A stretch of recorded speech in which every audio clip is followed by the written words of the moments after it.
I'm in the richest, most populated and most ethnically diverse state in the US of A. It's a land of dreams where people come to seek fame and fortune in the movies, or rediscover that famous frontier spirit. It's also one of America's golfing meccas, and I'm here to find out why. Welcome to Southern California. It's easy to see why California got its nickname of the Golden State. With its potential mix of glitz and glamour, urbanity and nature, millions of people flock here every year to shop until they drop, flaunt it on the stunning beaches, or rub shoulders with the stars. Golfers visiting Southern California are offered a massive variety, from desert to parkland to courses right by the sea. Our first stop is a famous resort in the middle of the desert just outside Palm Springs. La Quinta Resort and Club is situated in the Coachella Valley at the foot of the Santa Rosa Mountains. A hideaway for movie stars and the LA elite since the 1920s, it was built by the son of a wealthy businessman. Nowadays, you can live like a star in your own casita with its private patio, or swim in one of the 41 pools. La Quinta offers a staggering 90 holes of championship golf. They have the Mountain, Dunes, Greg Norman and Jack Nicklaus courses, as well as the one I'm playing today, the PGA West Stadium Course. Great shot. I'm here with Mhairi McKay, who's been playing the LPGA Women's Tour for the past 7 years and is based here at Palm Springs.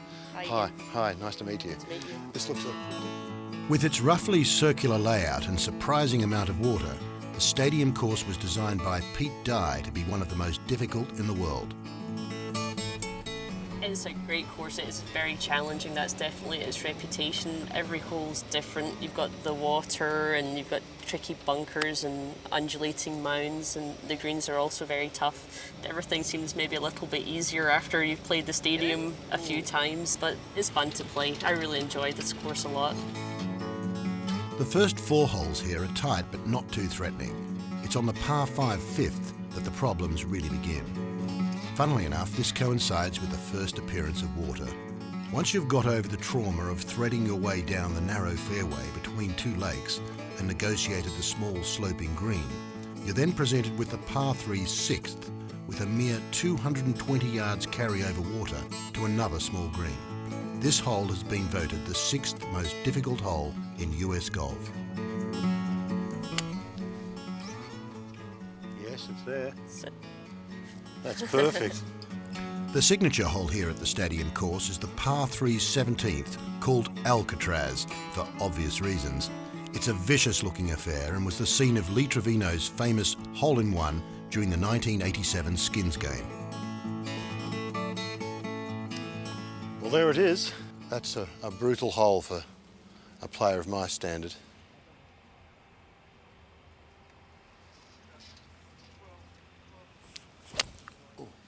Oh, that's it. Oh, gee, it's right next to the pin. Where's the drop zone? Oh, positive thinking. Middle of the green. Oh, too short. Get up. Nah. Go on. Yeah, it's in. At just 146 yards, playing Alcatraz is all about accuracy, which Mhairi seems to have mastered rather well, whereas I fell into the trap of being completely intimidated by this tee shot. Still, it gave me a chance to find out where the drop zone was. Right, so I need to get on in 3. Yep, you can make this and save par.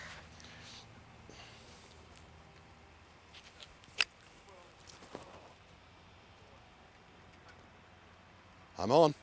There you go, nice shot. Nice shot. Gee, it's not easy, is it? My third shot worked out a whole lot better, and it gave me a putt for a bogey 4.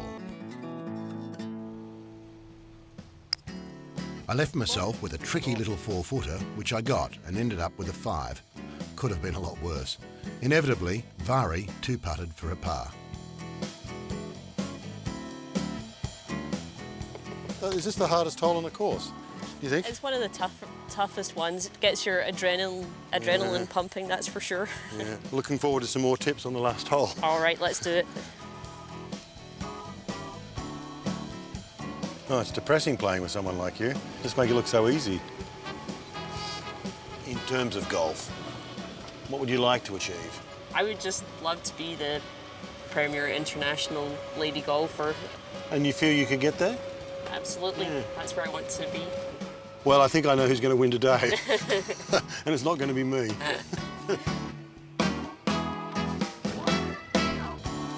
This area around Palm Springs is probably the golfing capital of Southern California with over 100 courses. It's also got 10,000 swimming pools and more plastic surgeons per head than anywhere else in the US.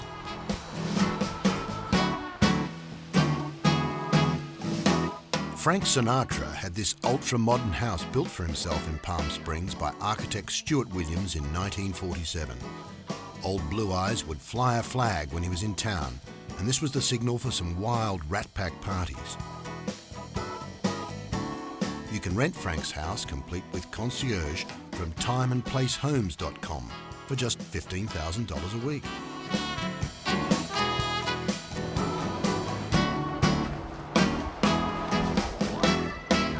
I've just left Palm Springs on the Interstate 10 and I'm heading through this giant wind farm, one of the biggest in the world. It's an incredible sight. But my destination is about 3 hours in this direction, Los Angeles. Arriving in LA at night, you're immediately struck by the size of the place. It's vast. If you're staying overnight in LA, one of the hippest places in town is the Standard, here on Sunset. Frequented by stars like Rob Lowe and George Clooney, the Standard is the place to schmooze and has been described as so hip it hurts. Surprisingly, for so popular a hotel with an address on Sunset Boulevard, it's very reasonable, with prices from $135 a night.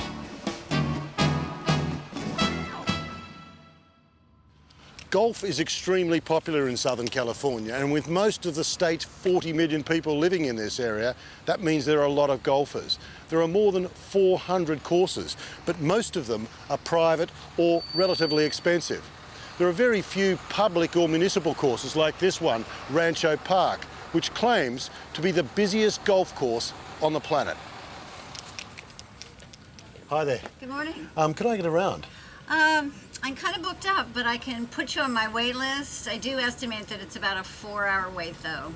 4 hours. 4 hours.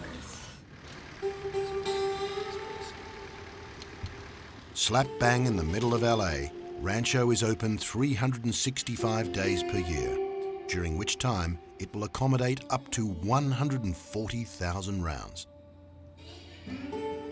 Although it's set on a relatively small piece of land, Rancho plays surprisingly long and never feels crowded, even though it's always full. With plenty of time to kill, I chatted with caddy master Mark Burish. I've just put my name down over there, and I'm told it could be a few hours. Is that normal around here? That is normal. For this time of the day, you can show up at Rancho at 8, 9 o'clock. You could be there till 2 o'clock and not get out. Of course, it's always booked from sun up to sundown. So you get here at 8 o'clock, there's probably 20, 25 people on the waiting list in front of you, and you just gotta wait for cancellations. You gotta come early on the call sheet. Be here before daylight. To get out here is tough. I don't care if Tiger Woods showed up to want to play, they'd have to go on the waiting list. They did no exception to anybody, except we had one person who just walked on and played. Now it was President Clinton. What time do you get here? I got here at about 7:30. 7:30. Well, you got to listen up for that. And don't wander too far, because they call names all the time. If you missed your game and you get there 5 minutes late, they go to the person behind you. So you got to stay awake and listen to the announcements. How long have you guys been waiting for a game? Oh, at least an hour and a half. So we've been through range balls, chipping, putting, and waiting some more. So yeah, it takes a while. So what's the advantage of playing Rancho? The advantage of playing Rancho, it is one of the finest public courses for $22. This is a course 50 yards away from the third tee. It cost over $100,000 to join. But the layout is almost exactly the same. This is as good a challenge as that course.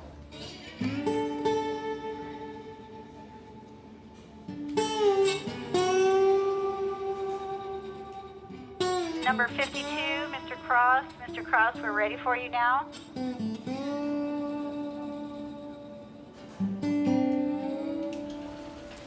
Hi.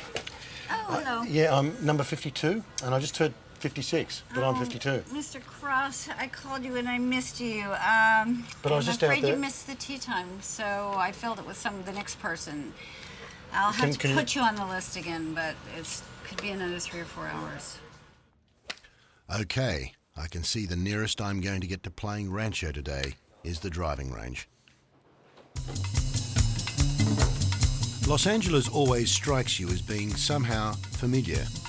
Whether it's shopping along Rodeo Drive, chilling on Santa Monica or Venice Beach, or simply doing the whole tourist thing down Hollywood Boulevard, the likelihood is wherever you are, you'll recognize it from some movie or other. As with any city though, it's always evolving. The new downtown Disney concert hall, designed by Frank Gehry, is a case in point. It's only about 90 miles or a 2-hour drive up the coast from Los Angeles to Santa Barbara, which is my next destination. There it is. The best way to see this part of the Californian coast is from the air. Pete, was this your idea? Yeah, I said I didn't want to go gliding. well, you are. Preferably with an engine. Whoa!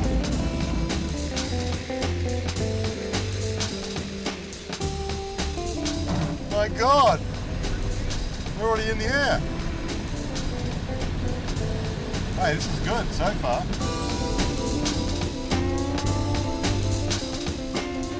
Oh, unbelievable. Oh, look at that plane just going off.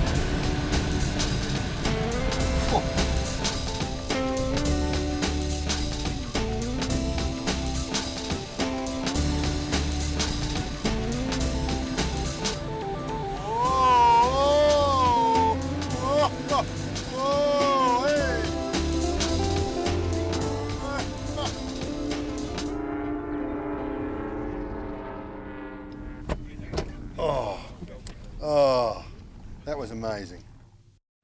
I'm here at the Sandpiper Golf Club just north of Santa Barbara. It's known as the Poor Man's Pebble Beach, but I hear there's some holes that give that course up north a run for its money. I'm having a lesson today with Dr. Joseph Perrin, the creator of Zen Golf. Great to have you here, Ian. Thank you very much, and I'm feeling relaxed already. Well, let's get started. Okay.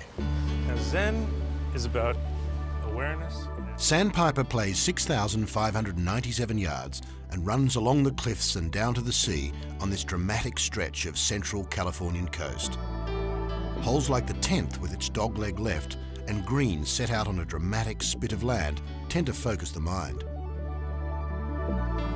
So much of golf is about the negative, but when we approach a shot, what we want to see is the positive. We want to look at the fairway rather than the hazards.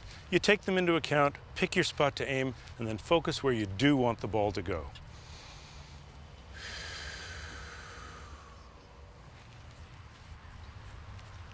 Have a clear picture of how you're going to send it down the fairway.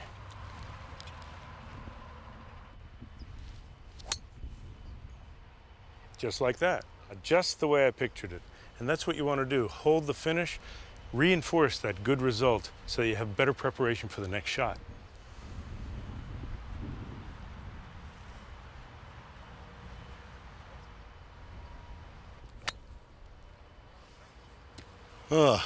Interesting. I mean, what happened there? Well, our usual response to a bad shot is something negative, but we're going to turn that around. Just say, interesting, how unlike me. Right. Interesting. How unlike me. Well, it wasn't like you. How uncharacteristic. Yeah, I haven't played a shot like that for ages. That's right. See I how mean, much better just- you feel? Yeah, All right. so I'll take another one. I love it. Great shot. You see how much the breathing helped you settle and produce a really good shot? Good job. You've worked with Vijay Singh. How did that happen? BJ read the book Zen Golf, and he hadn't worked with any other coaches for a long, long time, but he felt like he hadn't won in about a year and a half, and this might be the thing that gave him that extra edge that he needed. Because he's from Fiji, the idea of Eastern wisdom appealed to him maybe more than Western psychology, so he decided to work with me. So we saw how taking a deep breath and getting a good picture of where you want to hit the shot helps you in your preparation. Now we're going to talk about the action part. And the action part is sending the ball to the target rather than hitting at the ball. So if our target is the ball, we hit at it and make a chopping swing like that. If our target is out there, we send it and swing out towards the target. Breathing, good picture, and send it to the target. Fabulous shot. And you're putting for birdie. Great. Considering that Sandpiper is a public course, the geography and condition of this place is amazing. What makes it different are the changes in elevation and the approaches to the greens. If you happen to be here late in the day though, you may be distracted by the fantastic sunsets, which I'm told are very good for your karma.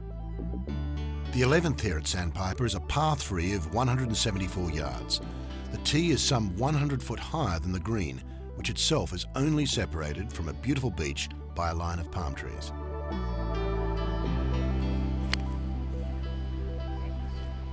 How unlike you. How unlike me. How unlike me to hit it into the bunker. I struck my tee shot really well, but it just faded off into the right-hand greenside bunker. Oh, that's perfect. Thank you. Right in the middle of the green. Happy with that one. The Doc nailed his tee shot right into the centre of the green. My second shot out of the sand was fairly successful, leaving me with a 25-footer for my par 3. Let's give it a roll.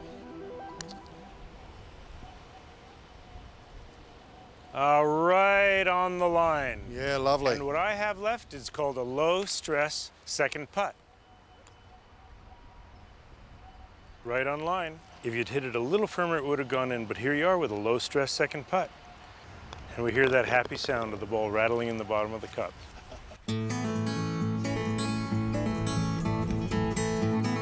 Well, that's Santa Barbara.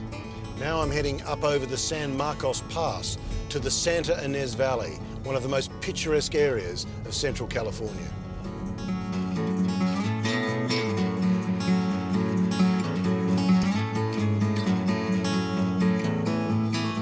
Now we're starting to get into California's wine growing country, and I found it almost impossible to drive past all the 100 wineries without just a little taste.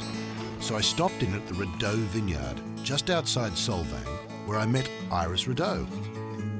I came up here to retire, and I just fell in love with it. I said, I've got to stay right here. And what better thing to do than own a vineyard?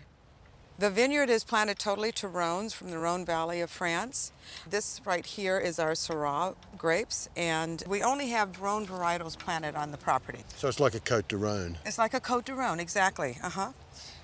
Okay, so let me pour you some of the wines that we make here at Rideau. Right. I'm going to start with our Estate Viognier. This is our signature wine, one that I absolutely love. It's my favorite.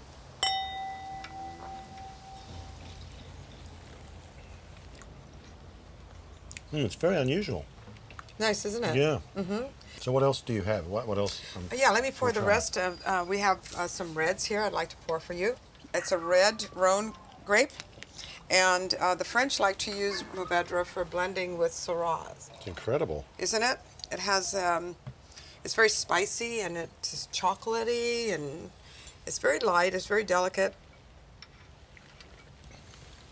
Oh, that's fantastic. So Californian wines have really come on the last few years, haven't they? They really have. I think that in the last 20 years, California vines have really become established. The winemakers are really astute and know exactly what they're doing now. And so the wines are just getting better and better every year. They're excellent. I particularly like that, the Viognier, though. That it's quite unusual. Yes. You know, if you like it, I would like to make something for you. Can I fry some oysters that I flew in from New Orleans? Oh, why not? I've got a nice little spicy Creole seasoning that I put them in. I think Viognier is actually made for oysters. I think it's a great pairing. The golf game's going to be good tomorrow. I'm sure.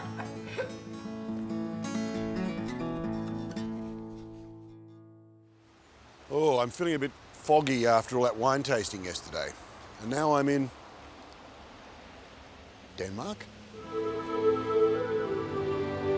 Established in 1911 by Danish settlers, Solvang has become a weird kind of Disneyland homage to everything Danish. On the outskirts of town is the very peaceful Santa Ynez Mission, one of a series of missions set up along the Californian coast by Franciscan monks in the early 1800s. The Santa Ynez Valley is also home to one of California's oldest and most peaceful golf resorts. The Alisal Ranch has been here for more than 50 years, but because it's a ranch, golf isn't the only thing you can do here. Tony Thompson started out as a ranch hand on the Alisal Dude Ranch 20 years ago. Don't ever want to lean forward going down a steep hill, because if he stumbles with you, you know where you're going to go? Yeah. Right over the instrument panel. Well, you can get sore after a while, couldn't you? Oh yeah, not only will you look like John Wayne with my hat on, you're going to be walking like him too by the time we get done today. Oh, right.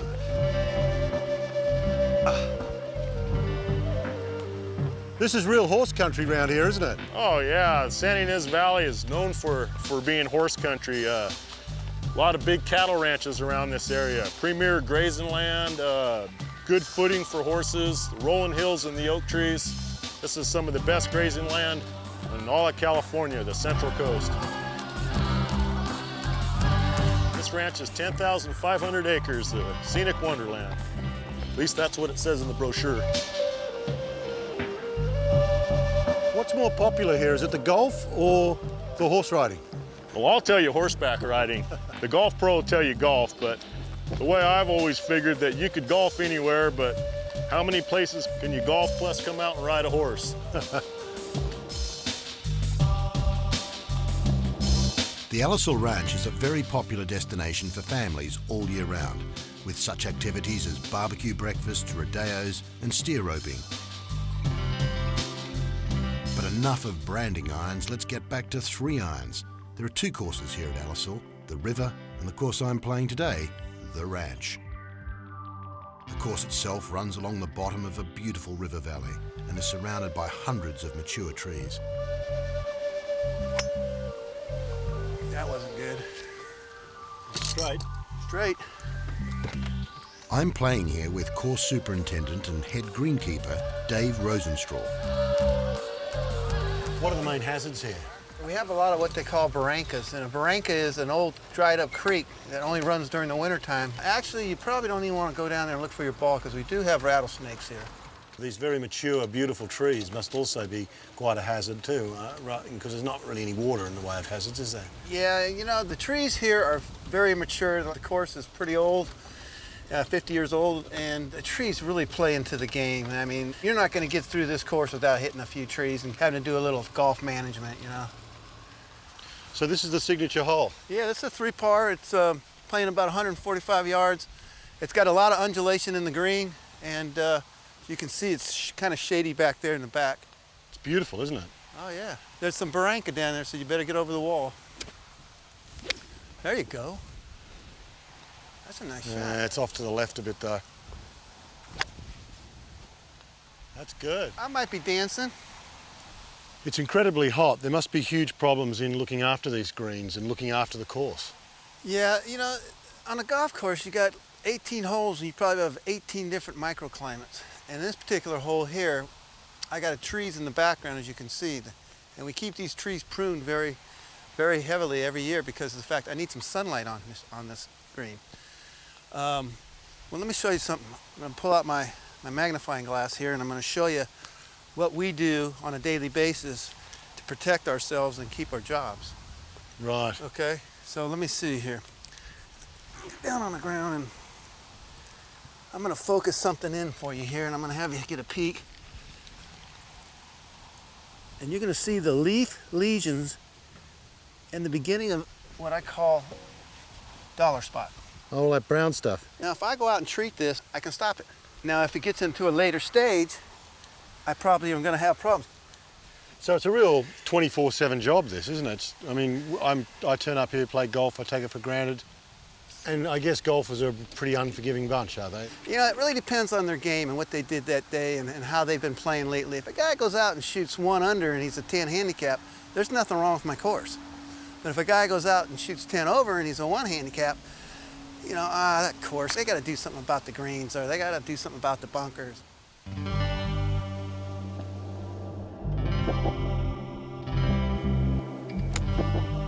Oh yeah, that's going to play sweet. It's not a very forgiving course, is it? I mean, it's beautiful, but it's very tight. So you're slightly off mark here and you're in trouble. Yeah, you're exactly right. It can ruin your day. It's just one of those courses that you don't get tired of playing. Whether it's an exclusive resort or a public course, you can't help but be impressed by the care and attention given to courses, facilities and the golfing guest here in Southern California. Combined with the fantastic weather, it makes this place a must-do for the golfing traveller. See you next time.